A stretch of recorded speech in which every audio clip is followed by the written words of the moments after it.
Hello and welcome to another video tutorial on this channel. This time we're gonna do a very quick post-processing video, and I want to show you how I created this photo here, and the starting material looked like this. So we're not gonna go through all the techniques I used. We'll focus on one very specific part of the image, which is this rock here. So in the original file, which you see now, this rock here is very big, and I spent a lot of time in the field while photographing this waterfall, which is called Kapas Biru in Indonesia, trying to find an angle where I could get the beautiful waterfall here in the background, some of the greenery, and then also some stream in the foreground into the frame. Problem was I couldn't find a position where this rock wouldn't look that big. So it's really distracting, at least for me.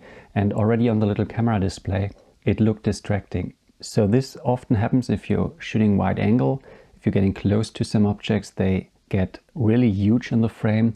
So what you could do, or what I could have tried to do, is go back a bit and zoom in. And I actually tried this, but the problem was this changed the perspective here and also the way the water and the stream is flowing around those rocks here. So it didn't really work. So the remedy, I want to show you the final image now. So if we switch between the before and after, you see the rock got a little smaller. It's also gotten darker, and its tonality is no longer different to the tonality of those rocks here on the side and those rocks. So it does no longer stand out. If you look here, it's much brighter. Tones are more brown than dark or black here. And in the final image, there's no more a distinction between those. And you also see that it's become smaller. And I'm going to show you now the different techniques I did to direct the viewer's gaze around this rock. And the first one obviously is making it smaller. So let me show you some selective transformations I did. I've done videos on selective image transformations in the past. This time I had to apply a different technique because I wanted to shrink this rock, which is not to some side of the image, it's a bit near in the center, so I had to shrink it from all sides. So first thing, either copy your layer or create a smart object. I'll just copy it and do it destructively. Then you go to Filter, Liquify, and this Liquify filter is actually pretty good as long as you don't go too far with it, because you're bending or distorting all the pixels in those areas you're working on, and you can lose details and sharpness if you push things too far. So first of all, let's just ignore what's on the right side. We don't bother with that. What's important for us here are those tools here.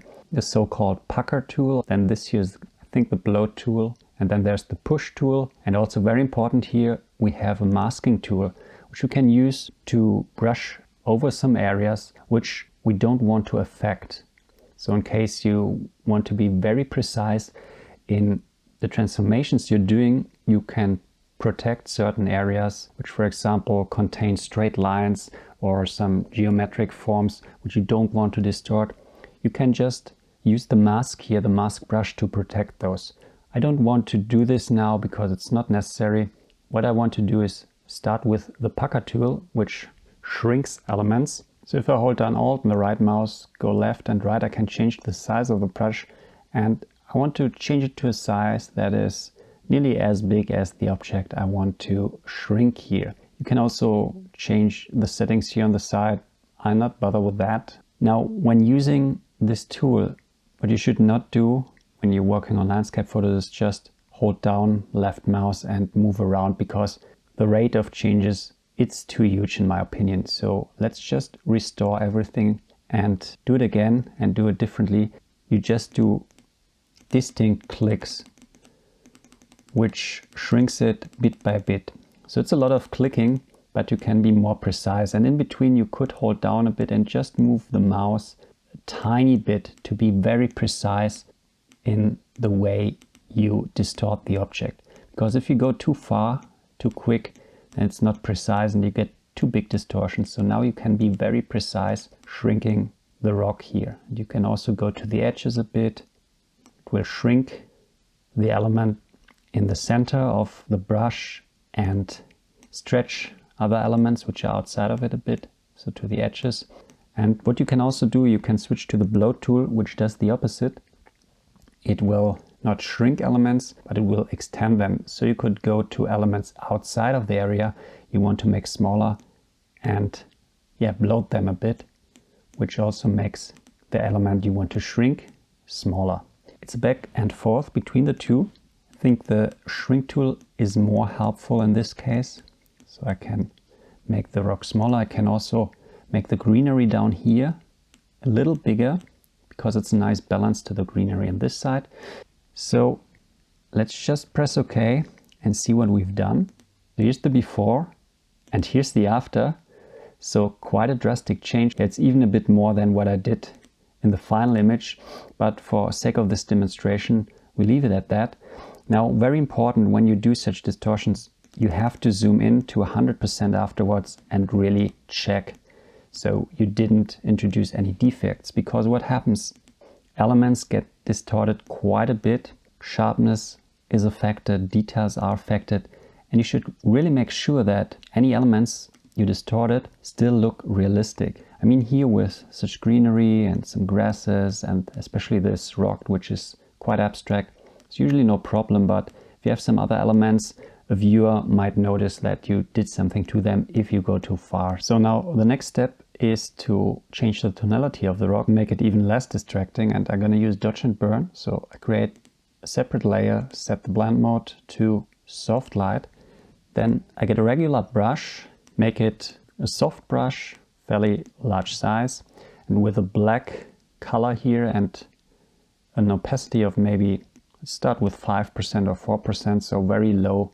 value. I'm gonna brush over the rock, which effectively makes it darker, and you give it a few strokes, can zoom in a bit and darken the areas which are bright and bring the tonality of the rock closer to the adjacent rocks. So make it stand out a lot less. So see the before and after, so we're already getting closer. Can also work a bit on those rocks, which are still a bit too bright. The typical dodge and burn workflow here. I can change the size of the brush, zoom out a bit. With a white brush I can maybe pronounce the greenery a touch, so shift the focus of the viewer a bit, so darken those rocks a bit. And the idea is to darken elements that are distracting from the main subject and brightening the main subject or the area around it. So with a white brush I can brighten this rock face a bit, this area, and also make the waterfall a little brighter, maybe this greenery here on the side, to shift the focus of the viewer. So let's see the before and after. Already looks completely different to what we started with.